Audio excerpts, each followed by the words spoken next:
sometimes research results might not be exactly what you were expecting. You might just get things that don't validate what you were looking for, but knowing how to move from there is so key. And I think for a brand, it's really important to be open to the idea of find how do we work around this? How do we position ourselves? Because it's also telling you what your customers think about it. And that kind of brings me to my second question, which is how did PayComplete actually use the findings of this research to improve their brand messaging, or not just branding in general? Was there any other process in terms of, for example, with sales that it helped with? Looking at the output, so we produced a report back in April. If I reflect on the understanding what your customers want, being able to use the data, use the messaging, use the feedback that we're getting to help craft positioning statements, messaging, which really resonates, allowing us to then build in an understanding of, okay, well, this product and this software piece actually tackles this problem. We can see that there's, I don't know, huge amounts of fraud, or we can see that there's huge amount of sort of cost going into the manual effort that goes into managing cash. Well, actually, there's a really great scenario. We can talk about cost savings. We can talk about resource savings. We're talking about operational costs, which at a time where, let's face it, most businesses are fighting for survival is probably a little bit, sensationalist, but it's hard. I don't think I've spoken to any business recently that is finding it easy. And, we've got to talk in that language. So when we're trying to sell, essentially technology, and, I wouldn't say that any of the technology providers in our space are cheap. That's not what the situation, we're not like a, £20 a month bit of accounting software or whatever it is for us, for an SME. We're big enterprise, sort of quite chunky sales pieces. So we've got to be able to identify those pain relief areas. So reducing costs, reducing resource, reducing burden, increasing the ability to make cash available quicker.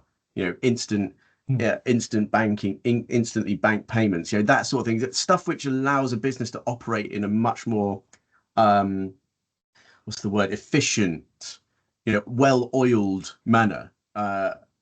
All of this goes towards this kind of much more sort of holistic view of like, how do we make businesses, or how do we help make businesses more sustainable? How do we make businesses more resilient?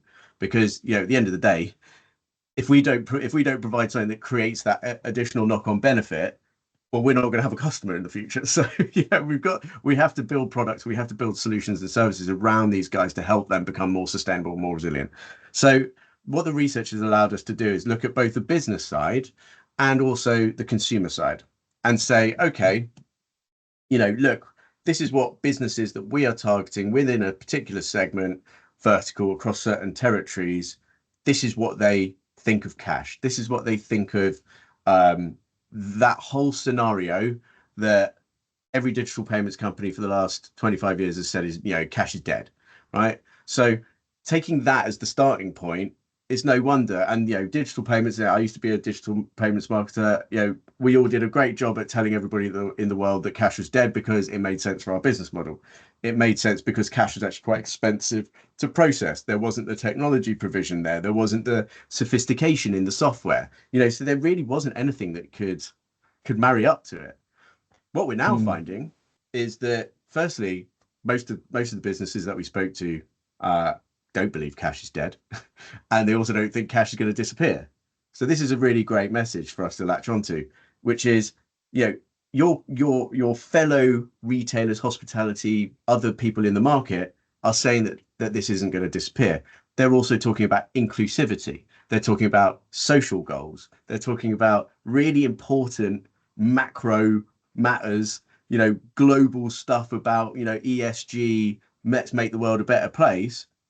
And actually cash is kind of one of those elements. And this is what's really been fascinating, because it's allowed us to kind of really take hold of something there and start crafting really compelling messaging, really interesting. And I think that's the really important bit. Like, it's easy to say, oh, cash is a bit stuffy, it's a bit boring. But actually, what we're finding is cash is really interesting. It's a very emotive thing. And that's where the consumer piece has come in.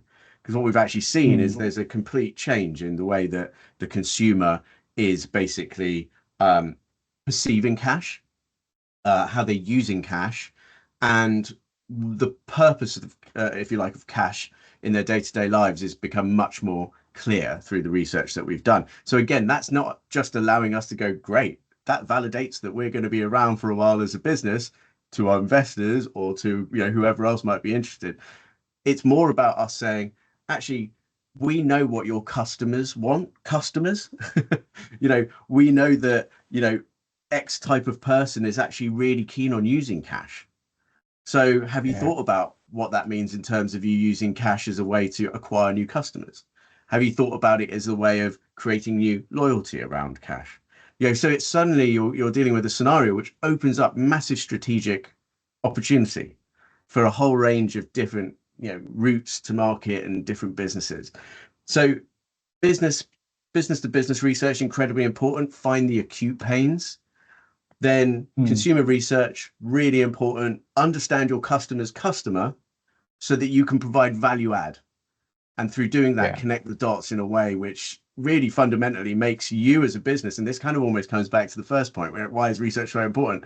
Well, make yourself indispensable to your customers. Make sure you're constantly providing extra value to your customers, because you know what? You really get the market. You understand it intimately. Not many businesses probably make the connection in that way. They potentially see research as quite a binary exchange. I need to find something out about this, so I do the research and then I get the answer and then I mark it. Great, well done. That's really fantastic. But why are we not thinking about it more holistically and joining up the dots and making it much more of a always on strategy rather than a drop in the ocean moment in time? So yeah, it's been, in terms of the way that that's affecting the way that we, if you like, are developing the brand, it's had a huge impact. And I think probably one of the most interesting ones is, through this research, we've actually been able to bring our brand alive. And that's been a really fantastic knock-on impact. So not only have we got this kind of core messaging stack, great positioning statements, understand your customers, all that good stuff, right? We actually delivered a sort of brand refresh towards the end of 2023. Very nice, sort of clean, clinical, quite pared back brand.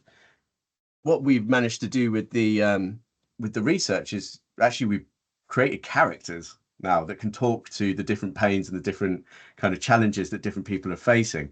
So what we're using creative now on top of a very simple, straightforward stack of sort of brand and marketing stack. We're now being able to utilize creative to also get cut through. We're being able to utilize creative to drive, if you like, an advantage in the market. And I think hopefully that's maybe that's the reason. I don't know if that's the reason, but we've got over 450 million eyeballs on the first report, which has just been absolutely phenomenal. We've had a global response to it. It's been really well received.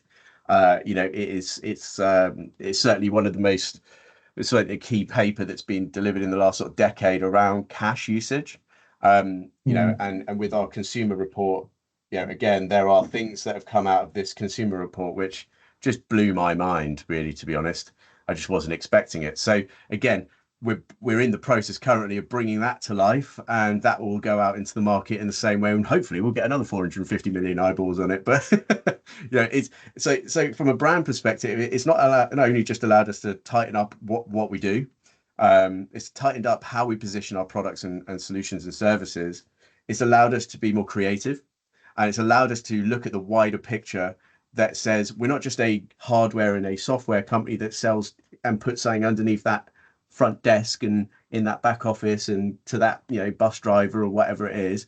We actually are more fundamentally involved in understanding the purpose of cash in society. And bringing that to life through our brand is essentially the challenge we're on right now, and hopefully that will help to differentiate us in the market. Which, coming back to the very beginning again, why is research so important? Well, it's allowing us to create uniqueness in the market.